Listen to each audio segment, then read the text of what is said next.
Bonjour, je m'appelle Rémi Tellu. Après plus de 7 années passées au sein de l'Inspection Générale, j'ai rejoint la mission handicap pour déployer le jeu auquel vous participez aujourd'hui. Je suis ici pour vous parler de handicap, notamment de handicap invisible. Il y a 10 ans, j'ai appris que j'étais atteint de la maladie de Parkinson.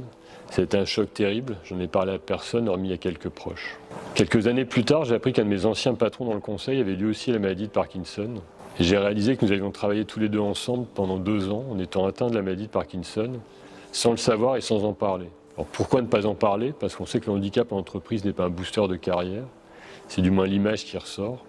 Or 80% des handicaps sont invisibles, handicaps qu'on cache encore plus qu'invisibles. Puis j'ai décidé d'en parler chez BNP Paribas et ça a été un immense soulagement. Mais c'est un long chemin, ça m'a pris 10 ans pour en parler ouvertement comme aujourd'hui.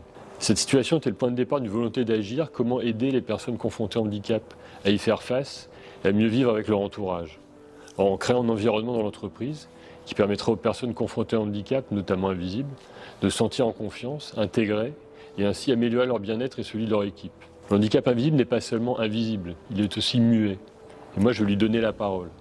Inspiré par le cheminement des fresques, j'ai eu l'idée de dessiner sur du papier une frise du handicap, de raconter le chemin de vie d'une personne confrontée au handicap, depuis les premiers symptômes, l'annonce et tout ce qu'elle subit ensuite. La frise est devenue le handicap contre-attaque, un serious game collaboratif et présentiel qui joue en petits groupes avec des cartes. C'est une expérience d'immersion collective et réelle dans la peau d'une personne et de son entourage qui découvre son handicap. Un vie ma vie pour comprendre les phases vécues et pour parler le même langage. J'utilise des références à la culture populaire et surtout l'humour afin d'être léger mais sans prendre le sujet à la légère. C'est à ce jeu que vous allez jouer maintenant. Bon jeu à tout le monde.